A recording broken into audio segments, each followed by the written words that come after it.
terbesar, jumlah TPS terbanyak, ini berlangsung dengan lancar dan sukses. Tidak ada satupun dari hampir 74.000 TPS yang dilakukan penundaan. Itu yang pertama.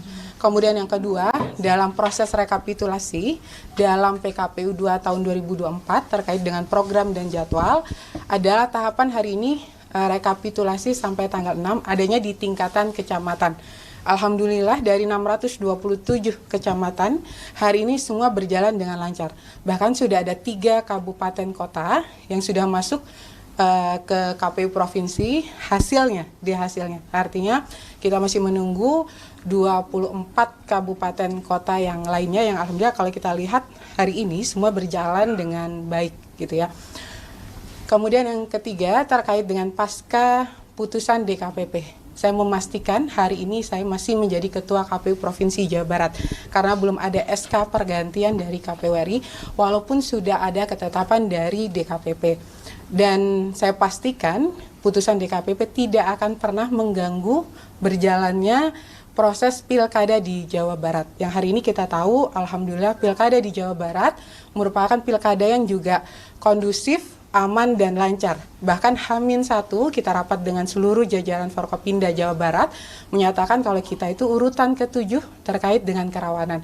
Dan alhamdulillah itu sudah bisa dibuktikan dari hari H tanggal 27 November 2024 sampai hari ini semua proses tahapan di KPU Provinsi Jawa Barat dan seluruh kabupaten kota di 27 kabupaten kota tidak ada yang berjalan terhambat gitu ya, semuanya berjalan sesuai dengan tahapan-tahapannya gitu. Bu, tapi kan dari DKPP ini ada keputusan bahwa 1 kali 24 jam PLT harus ditunjuk dari KPU. Infonya seperti itu, Bu. Seperti apa, Bu? Enggak, saya tidak melihat klausul itu, hanya memang menunjuk dalam proses tahapannya kan DKPP meminta KPU RI selama nanti 7 hari paling lama ya, setahu saya ya, tapi saya juga belum menerima putusan secara resminya untuk nanti melakukan pemberhentian terkait dengan saya sebagai ketua. Sekali lagi saya menyatakan sebagai ketua, bukan sebagai anggota KPU Provinsi Jawa Barat. Ketika itu kan melekat ketua dan ketua posisi saya, tetapi anggota itu saya masih belum masih sebagai anggota KPU Provinsi Jawa Barat. Ya, saya sebagai pribadi sangat menghormatin keputusan dari DKPP selaku lembaga kode etiknya penyelenggara.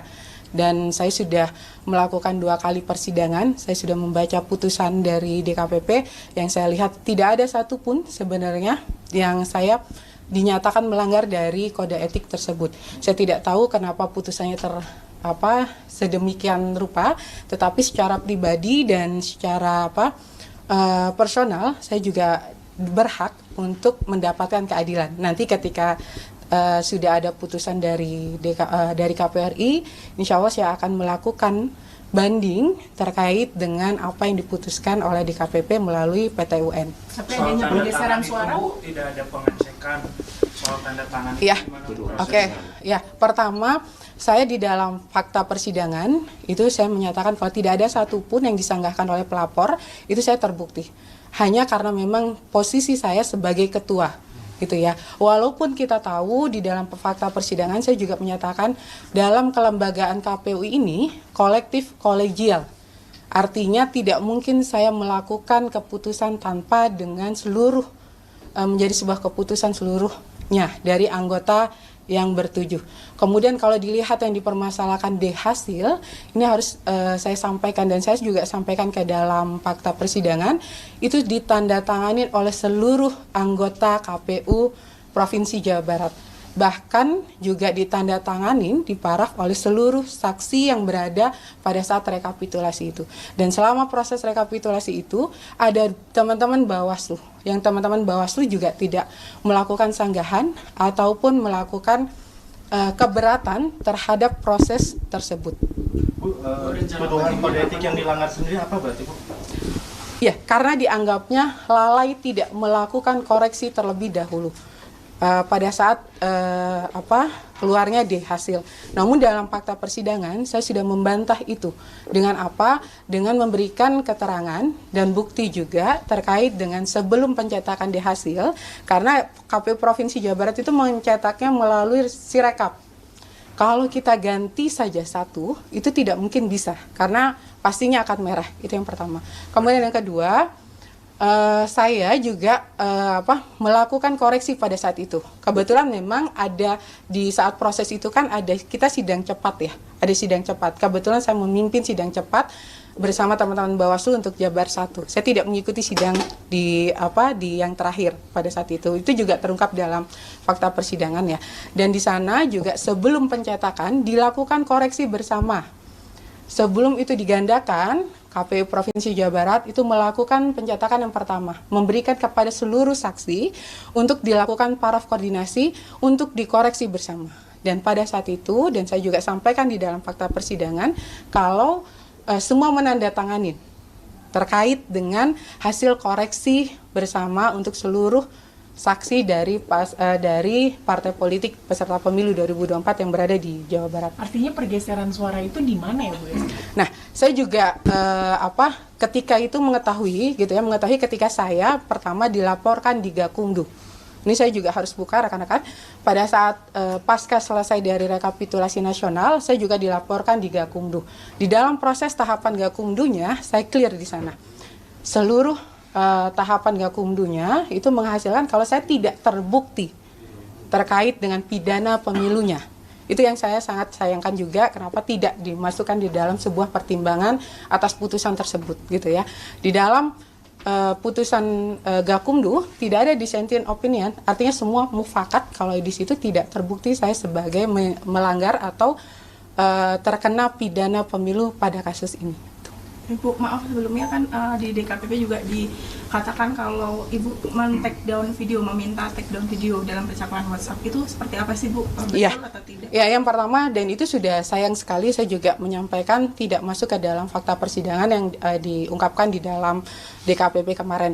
Di dalam fakta persidangan di DKPP, saya memberikan bukti terkait dengan seluruh video selama proses dari hari H-1 sampai dari hari pertama sampai hari terakhir. Saya memberikan seluruh proses video tersebut gitu ya. Terkait dengan permintaan take down itu, saya tidak pernah memerintahkan Pak Evan yang disebutkan kemarin ya gitu. Kemudian saya hanya berkomunikasi dengan Pak Kasubag terkait untuk bukan men-take down, tetapi meng-hide terlebih dahulu karena memang pada saat itu ada proses sinkronisasi di rekapitulasi tingkat nasional. Dan itu bisa dilihat oleh teman-teman, rekapitulasi tingkat nasional di video di KPU RI memang ada permasalahan di Subang gitu ya. Dan itu sedang dilakukan penyesuaian. Dan saya tidak pernah memerintahkan terkait dengan itu.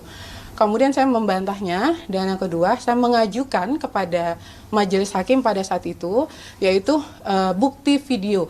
Bahkan saya memberikan video itu dari hari pertama sampai hari terakhir. Artinya secara etika saya sudah melakukan niatan baik untuk membuktikan kalau saya tidak pernah bermaksud menyembunyikan. Apalagi misalnya tidak ada keuntungan bagi saya ketika harus menyembunyikan. Bahkan saya memberikan seluruh video dari hari pertama sampai hari ke-10 kepada majelis hakim pada saat itu. Berarti proses yang tanda tangan itu sebenarnya sudah sesuai prosedur begitu ya? Iya, dalam proses penandatanganannya, kita itu kan di dalam PKPU rekapitulasi seluruh pertama, KPU Provinsi Jawa Barat itu kan melakukan prosedurnya sesuai dengan tahapan. Di situ yang masuk dalam ruang lingkup ruang pleno juga adalah orang yang sudah termasuk, misalnya dari partai politik, saksinya ada. Kemudian kabupaten kota yang membacakan ada. Kami yang memimpin pimpinan itu ada. Kemudian dari Bawaslu pun ada gitu ya. Jadi dan itu terbuka untuk umum, bahkan bisa disaksikan oleh live pada saat itu. Dan di sana kami pastikan di hari terakhir ketika melakukan pencetakan yang kami lakukan di KPU Provinsi itu adalah pencetakan yang dilakukan melalui Sirekap. Artinya tidak ada manipulasi di sana. Karena kalau kita lihat teman-teman, Sirekap itu tidak bisa diganti di sana ya. Gitu. Bu, rencana bandingnya kapan?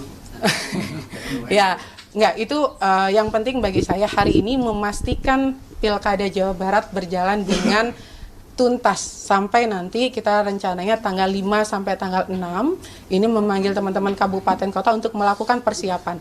Di tanggal 7 sampai tanggal 9 kami berharap proses rekapitulasi tingkat Provinsi Jawa Barat sudah berlangsung, sudah selesai. Ini yang harus saya pastikan dulu. Terkait dengan apa yang terjadi di saya, itu menjadi bagian hak saya untuk mencari keadilan, gitu ya. Hak saya untuk membuktikan kalau sebagai penyelenggara saya tidak pernah melakukan itu. Artinya putusan dari DKPP kemarin ini bisa jadi belum tentu melalui persidangan di KPU RI ini bisa jadi Ibu tidak bisa dibatalin gitu. Ya, kita punya kemarin sempat ya, kalau ada contoh ini mungkin nggak usah di ini ya. Ada beberapa ada KPU RI yang juga menyanggah terkait dengan putusan DKPP. Walaupun putusan DKPP itu final dan mengikat, tetapi kan itu merekomendasikan KPU RI untuk mengeluarkan pemberhentian saya sebagai ketua, dan sampai hari ini tidak ada. Nanti ketika yang saya gugat di Petun itu adalah SK dari pemberhentian saya sebagai ketua gitu. Oke, cukup.